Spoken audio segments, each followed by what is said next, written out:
Nós vamos ler esse capítulo, não todo ele, óbvio, até o versículo de número 6. Gênesis capítulo 16, versículo 1 até o 6. E hoje eu quero pregar nesse exemplo de Abraão e eu quero colocar o título dizendo da seguinte forma: o risco de passar na frente de Deus. Você alguma vez já passou na frente de Deus? Você fala assim, pastor, impossível. Vamos ver se é impossível. O que é passar na frente de Deus? Não é você tomar o comando de Deus. Não é você ser chamado de todo-poderoso. Não. É quando você quer antecipar as coisas na sua vida. É quando nós estamos vivendo no tempo de Deus, é que a nossa passada, ela é conforme a passada de Deus. Nós caminhamos conforme o caminhar de Deus. Vocês se lembram que no deserto, quando o povo de Israel estava no deserto, vocês se lembram que tinha uma nuvem de dia e uma coluna de fogo? Quando a nuvem parava, o que o povo também tinha que fazer? Parar. Aquela nuvem mostra Deus guiando. Aquela nuvem não era somente para dar orientação ao caminho ali, mas é também ser um norte. É hora de parar, é hora de caminhar, porque se a nuvem parasse, alguém fosse abestado para frente, vamos usar esse linguajar que só mineiro tem, né? Abestalhado, né? Abestado, aquele abestado vai dar com os burros na água. E aqui eu quero hoje, nós estamos lendo a história dos patriarcas, e eu quero mostrar para os irmãos na Bíblia o risco de nós passarmos na frente de Deus. O que nos leva a passar na frente de Deus, e principalmente o resultado disso. Quem encontrou, diga glória a Deus. Telão também tem, pode acompanhar, quem não tem aí de alguma forma o Evangelho, ou a Bíblia. Ora, Sarai, mulher de Abrão, não lhe dava filhos. Tendo, porém, uma serva egípcia por nome de Agar, disse Sarai a Abrão: eis que o Senhor me tem impedido de dar luz a filhos. Toma, pois, a minha serva, e assim me edificarei com filhos por meio dela. Olha o que diz aqui: Abraão anuiu o conselho de Sara. Ou seja, Abraão ouviu Sara. Então Sarai, mulher de Abrão, tomou Agar, a egípcia, sua serva, e deu-lhe por mulher a Abrão, seu marido, depois de ter ele habitado por 10 anos na terra de Canaã. Ele a possuiu e ela concebeu. Ela ficou grávida aqui no caso. Vendo ela que havia concebido, foi a sua senhora por ela desprezada. Disse Sarai a Abrão: seja sobre ti a afronta que me faz a mim. Eu te dei a minha serva para a possuíres, e ela, porém, vendo que concebeu, desprezou-me. Julgue o Senhor entre mim e ti. Respondeu Abrão a Sarai: a tua serva está nas suas mãos. Procede segundo o melhor lhe parecer. Sarai humilhou-a, e ela fugiu da sua presença. Senhor, em nome de Jesus, fala conosco, nos oriente, nos direcione, para que nunca tomemos a frente do Senhor, nunca passemos à sua frente, mas sempre permaneçamos na direção que nos dá, em nome de Jesus. Pode se assentar.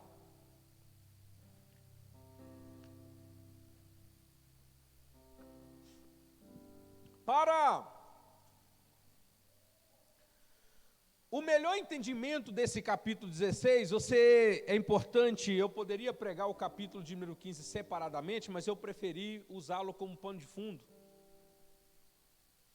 Porque no capítulo 15, eu poderia pregar o capítulo 15 e colocar o título como A Noite Escura da Alma. Porque a nossa alma, ela tem as suas noites escuras. O capítulo 15, ele vai falar da noite escura da alma de Abraão. Quando eu falar que Abraão é a mesma pessoa, o nome dele é trocado posteriormente, nós vamos chegar lá, daqui umas 2 ministrações. Ele tem ali um problema muito sério, porque ele já havia passado 10 anos, mais ou menos, que Deus havia tirado ele da terra dos seus pais, e havia falado com ele assim, olha, você vai gerar, porque a sua semente será próspera, como a estrela dos céus, como a areia da praia do mar. Mas Abraão se vê com uma mulher estéril. E isso aqui gera a chamada, a escuridão da alma. Se você puder abrir a Bíblia, coloque aí para nós Isaías 50:10, por favor, Davi. Fica melhor que todo mundo lê aqui. Isaías capítulo 50, versículo 10. Quem há entre vós que tema ao Senhor e que ouça a voz do seu servo? Aquele que andou em trevas sem nenhuma luz, confie em nome do Senhor e se firme sobre o seu Deus. Esse versículo colocado aqui, você vê que esse versículo que está falando para crente ou descrente? Para crente ou descrente? Crente. Então o Isaías fala, aquele que andou em trevas, sem nenhuma luz, confie no nome do Senhor. Isaías aqui, para pegar o pano de fundo, nós temos a noite escura da alma, então sim, essa expressão não é minha, essa expressão é uma expressão muito utilizada, mas o que é a noite escura da alma? É aquele momento da vida da gente que parece que a gente está até em pecado. E você fica assim, Senhor, o que eu fiz? Senhor, o que eu fiz para merecer isso? O que eu fiz para passar por isso? Você já passou por isso? É lógico que não, né, irmão? Só eu que já passei. Aquela hora, aquela noite escura da alma em que a gente procura a resposta e não encontra. Isaías, ele nos dá uma grande saída, ele fala o seguinte, olha, você deve confiar no nome do Senhor. É só confiar. E por fim ele diz, e se firme sobre o seu Deus. Ao contrário do que parece, esses momentos em que a escuridão da alma parece que são momentos destrutivos, são momentos em que a nossa alma mais se achega ao Senhor. Você pode tirar a conclusão pela sua própria experiência com Deus. Quem já teve alguma experiência com Deus alguma vez na sua vida? Alguém já teve, irmão. Nem que você chorou na presença de Deus, orou, é experiência. Notem o seguinte, quem está passando pela noite escura da alma, assim, Deus está me mostrando que alguém está passando a noite escura da alma. Irmão, isso aqui até na carne é um acerto. A vida do cristão é uma batalha. Mas quem já passou por certas experiências com Deus nesse sentido, você vê que depois a sua fé é diferente. É ou não é? A nossa visão sobre Deus é diferente. O nosso caminhar é diferente, porque nós temos uma tendência que quando nós nos convertemos, ou somos convertidos ao Senhor, temos uma tendência de fazer da fé uma Alice no País das Maravilhas. Por quê? Porque parece que tudo vai dar certo. E às vezes, não é muito bem isso que acontece na caminhada. Mas a noite escura da alma é nesse período, quando você lê esse capítulo 15, o Senhor disse que mesmo Abraão vivendo ali, ele creu em Deus. Ele creu. Vendo tudo aquilo que estava acontecendo, ele creu. Guarde essa palavra, crer em Deus, porque crer em Deus não é uma expectativa que você tem, que alguma coisa de boa vai acontecer com você. Não. Crer não é esperar que vai chegar alguém, um príncipe no cavalo branco, e você vai ser honrado. Não. Crer é você olhar as coisas no olhar de Deus. É você ver as coisas que tem um Deus que controla tudo e que tem tudo no comando dele. O capítulo 15, como eu disse, não vou pregar o capítulo 15, vou pegar só de pano de fundo, e o versículo 6 diz que ele creu no Senhor e isso foi-lhe imputado por justiça. Creu, porque ele olhava, 86 anos de idade, mulher estéril, mas ele creu. Porém, no capítulo de número 16, aqui já é Agar. Nós vimos em umas ministrações que Abraão ficou algum tempo no Egito, e essa Agar foi uma serva, uma escrava, que foi fruto da prosperidade que Abraão saiu do Egito, essa serva. Só, meu irmão, que tinha uma coisa que implicava Sara, no caso aqui Sarai, porque o nome dela não tinha sido mudado, porque ele diz, olha, Deus me desamparou, eu não vou ter filho. Se você procurar na Bíblia, realmente, em local algum, eu tive o cuidado de verificar isso, em nenhum momento Deus fala assim, Abraão, você vai ter filho com Sara. É verdade. Mas quando Deus disse para ele que ele ia ter filho, quem que era a esposa dele que tinha saído da terra com ele? Sara. Então, por inferência, depois você vê que depois Deus se revela e fala que o plano da promessa era com Abraão e com Sara, mas só que ali Sara, ela diz assim, olha, eu tenho uma ideia aqui, porque eu acho que agora é a hora de dar um passo à frente de Deus. Eu estou inferindo, eu estou usando eu estou parafraseando. É como se Sara falasse o seguinte, olha, nós temos que dar um passo além, porque na passada que Deus está aí, não vai ter herdeiro. Como eu li no final, Abraão, ele deu ouvido a Sara. Tá, mas que problema tem em ouvir Sara? Que problema tem, pastor, em eu ouvir a minha esposa? Nenhum problema. O problema é quando a fala da sua esposa contrapõe a fala de Deus.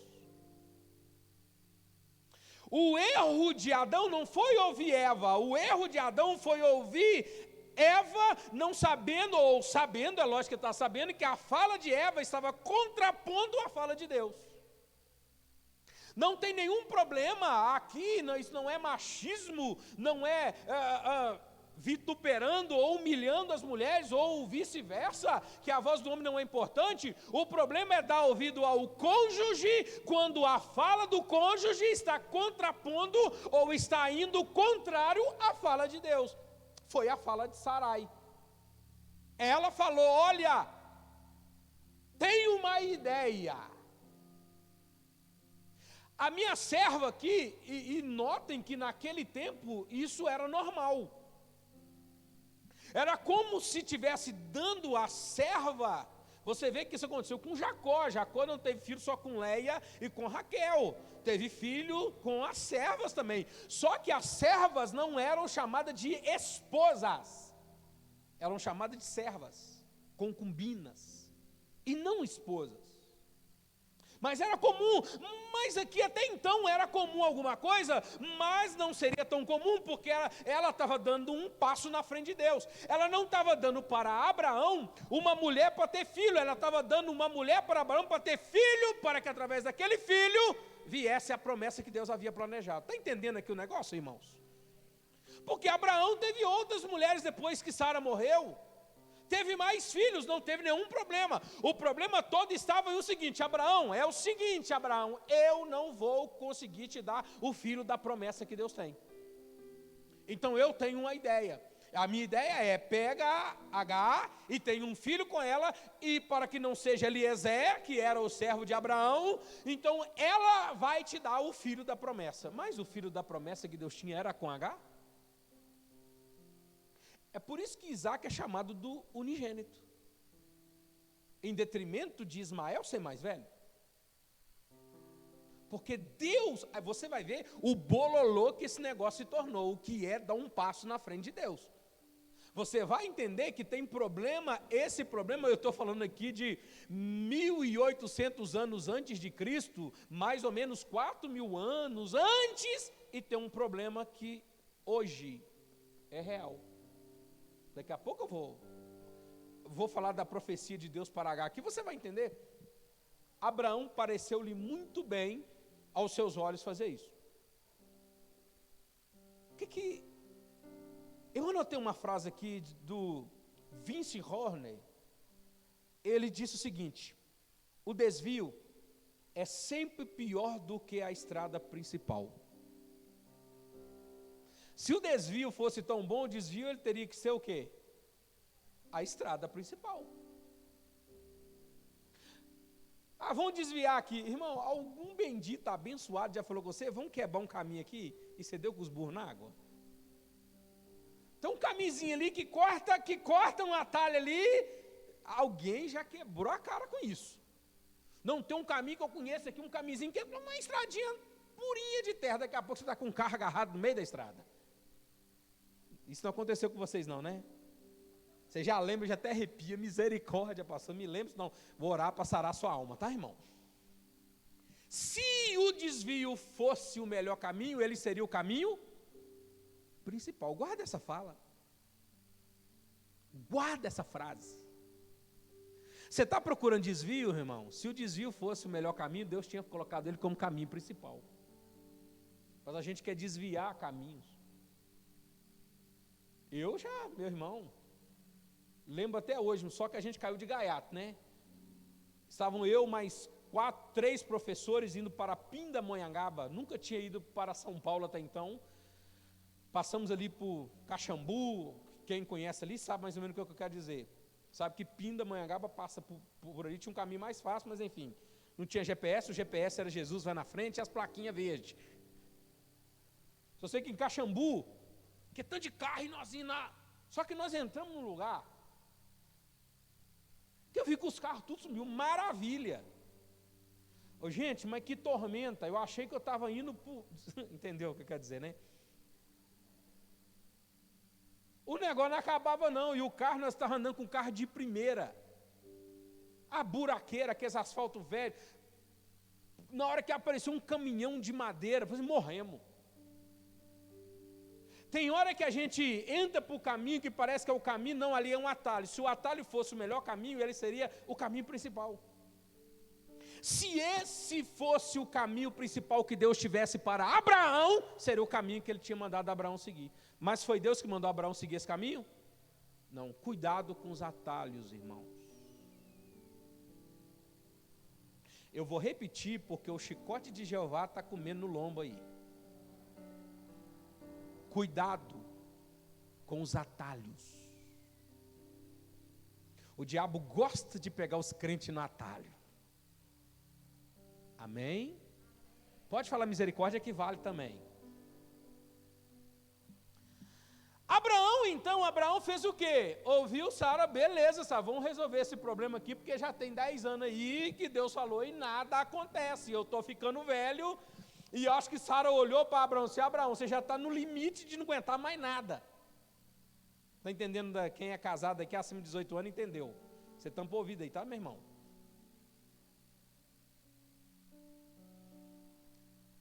A mulher, irmã, fica grávida. E mulher grávida tem uns negocinhos meio assim, né? H ficou grávida, só que a H ficando grávida, então já que, aí começa o problema, já que eu estou gerando o filho para ser o filho da promessa, eu que sou a mulher da vez. Foi Sara que deu essa legalidade para ela. Foi Sara que deu essa legalidade para ela, porque ela era escrava. Mas ela falou assim, não, ela vai gerar o filho da promessa. Eu falei assim, eu estou gerando a promessa, então eu que... E começou... Aquelas mulheres que ficam grávidas, a barriga nem apareceu. Está notando alguma coisa? Que, minha filha? Está varetinha do mesmo jeito?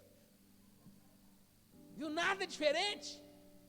Você olha para a maquiagem dela, e ela está com a barriga estufada. Pintou o cabelo. Não, desce mais. Ah, você está grávida. Então, viu para notar? Quanto tempo você está? 2 semanas.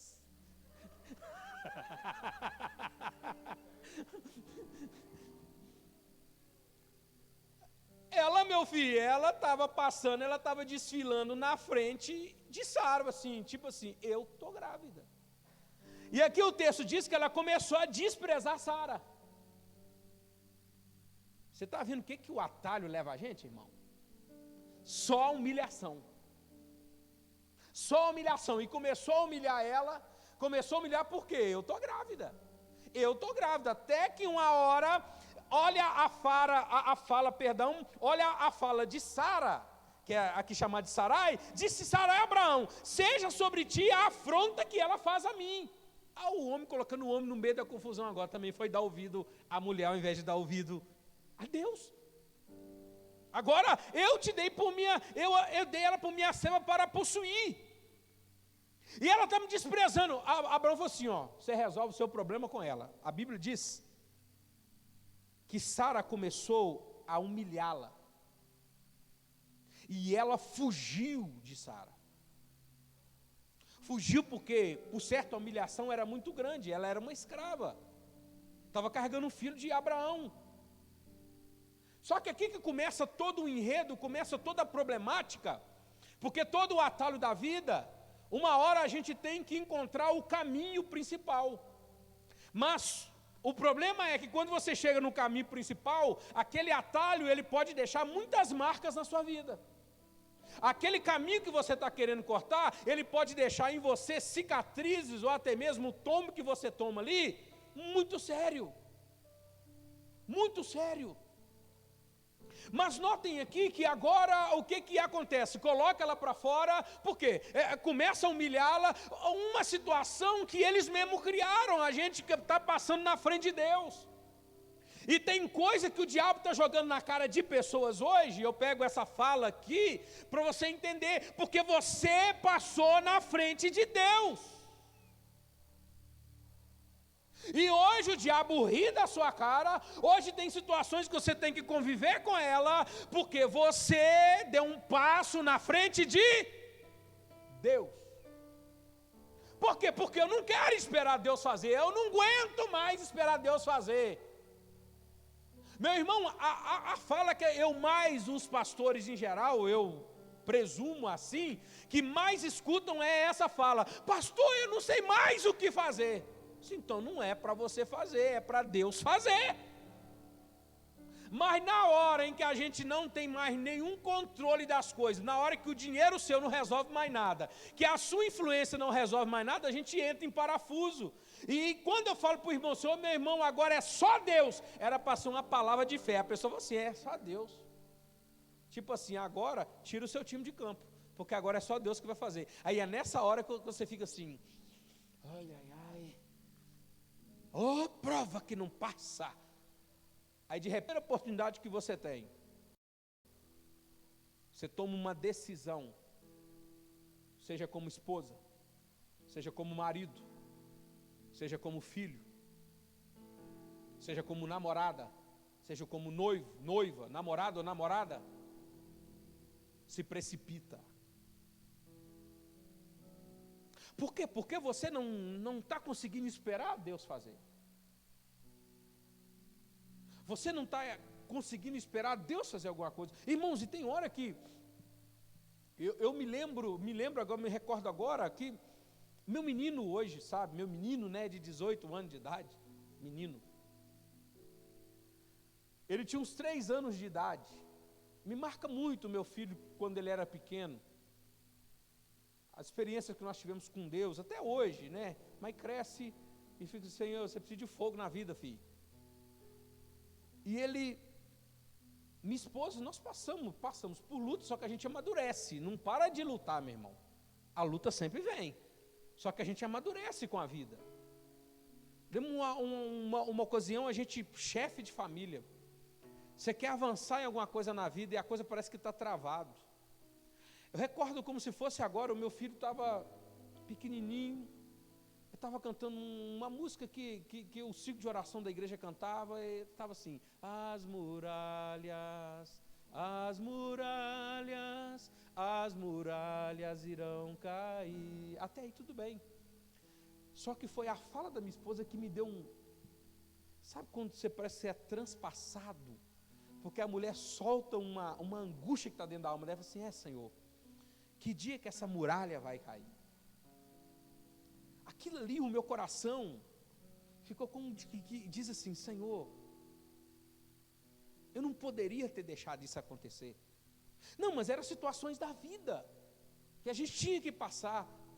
Mas o coração da gente tem que segurar, porque tem hora, irmão, que não, eu vou fazer isso. Não, meu irmão. Eu sei que por mais que tem momentos da vida que parece que você tem que fazer alguma coisa, se Deus não te falou que você deve fazer, espere. Não dê um passo na frente dele. Porque tem hora parece que Deus não está agindo por você. E realmente, às vezes, não está agindo por você. Porque antes de Deus agir por você, Ele vai agir em você primeiro. Deus está fazendo você entender uma coisa: entenda o processo da maturidade, entenda o processo de esperar, entenda o processo de crescer. Por quê? Porque a Bíblia aqui coloca, Davi está aí, foi arrebatado Jesus. Oh Jesus, abra para mim em Hebreus 6,12, por favor. Hebreus 6,12 aqui vai mostrar o que nós temos que imitar. Hebreus capítulo 6 e versículo 12 diz assim: para que não vos torneis indolentes, mas imitadores, mas o quê? Imitadores daqueles que pela fé e pela longanimidade herdaram as promessas. Pela fé e pela longanimidade é espírito longo, é paciência, não é desespero, é longo ânimo. Você sabe o que é longânimo? É longo, é como se fosse, o seu ânimo está alongado, o seu ânimo não acabou, está vindo as coisas, mas você continua dizendo: eu continuo esperando naquele que tudo pode. Eu ouvi uma palavra, até o pastor André Valadão, não sei se tem lá no YouTube a pregação, ele usou uma expressão que eu nunca tinha pensado nisso. Ele falou sobre o de repente de Deus.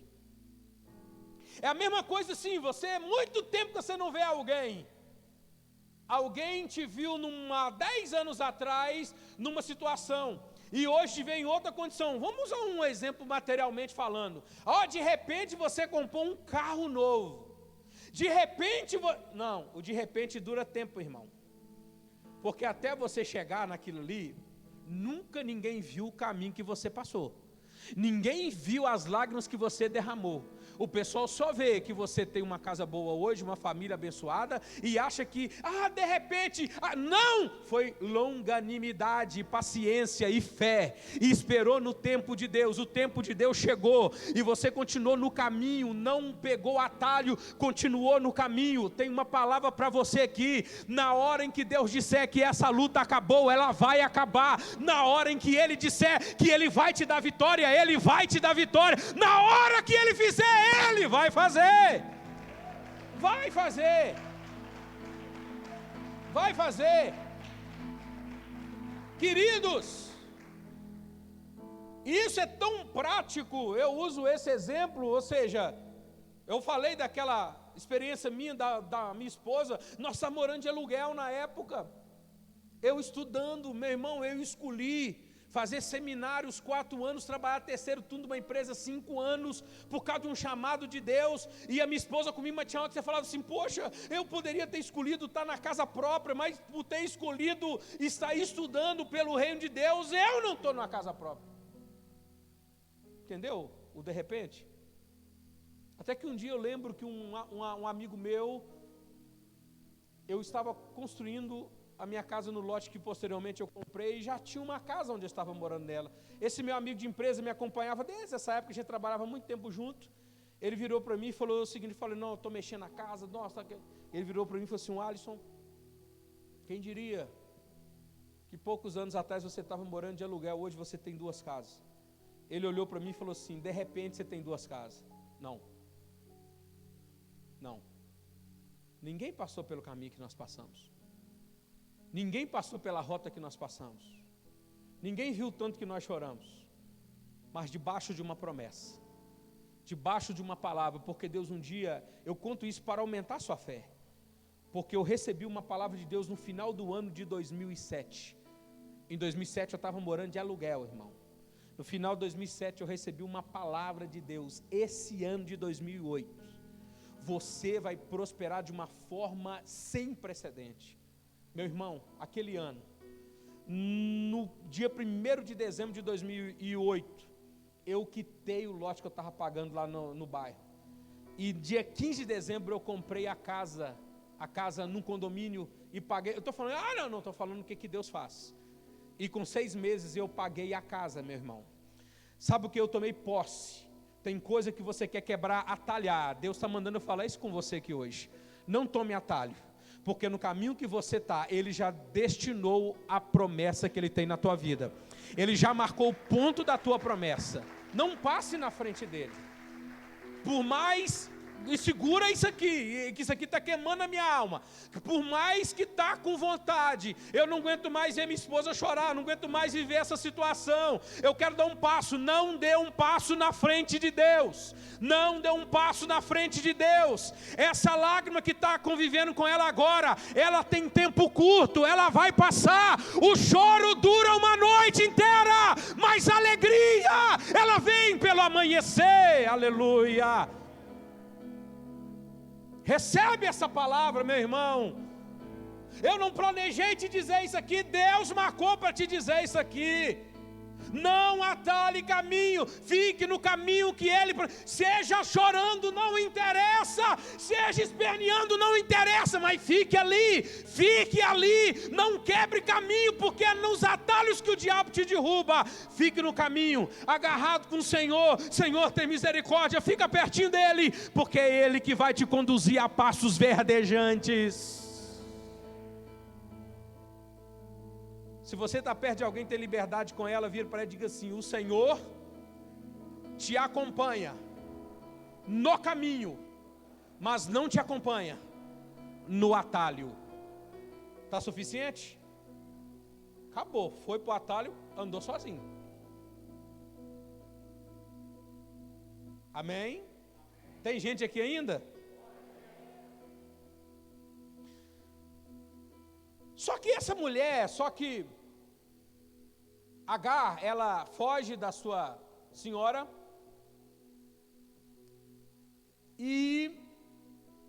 mas ela estava carregando um filho de Abraão. A promessa era para ele também, que ele é filho de Abraão.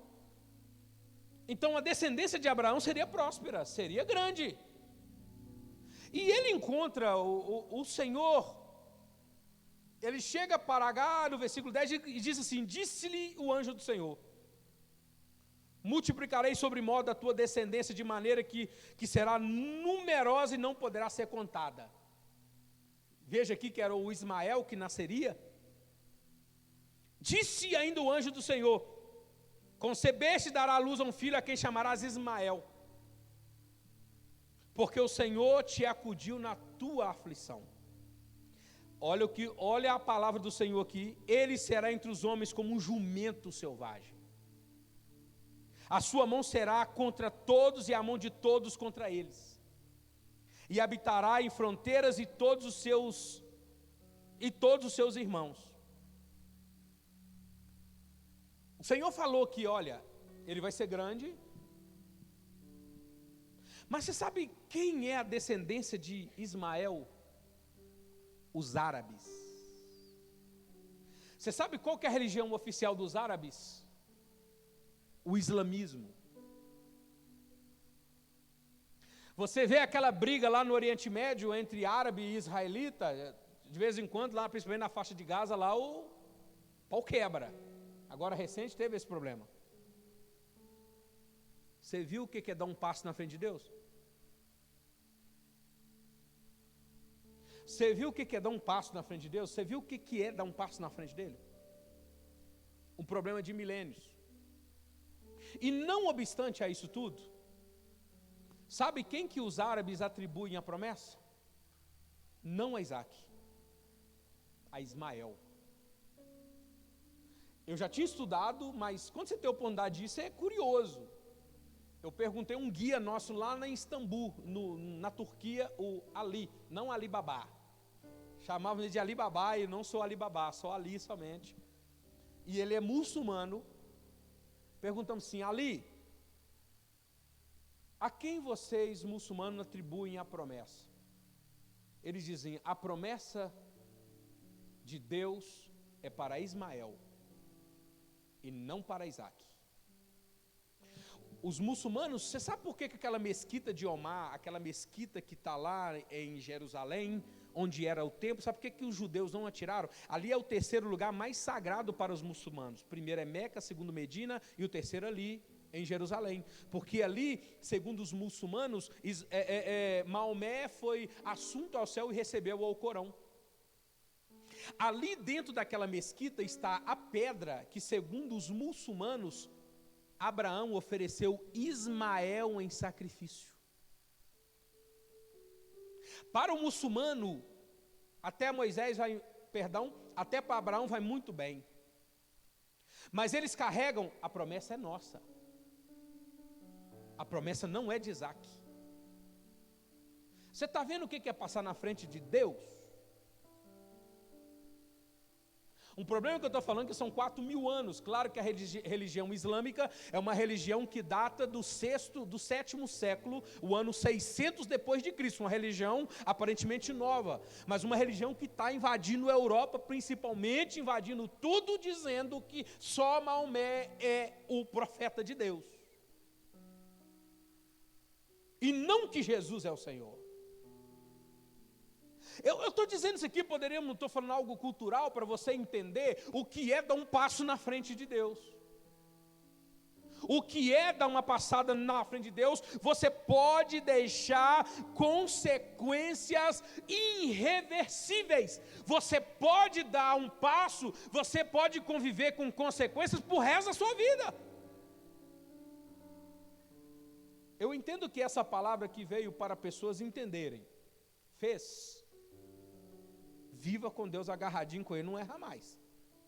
Mas eu vejo Deus falando com outras pessoas aqui hoje também, dizendo assim: cuidado com o atalho. Cuidado com os atalhos. Eles podem colocar a perder toda uma história da sua vida. Amém? Vou falar mais não. Vocês se livraram hoje. Eu quero que você fique em pé, eu quero orar por você nessa noite.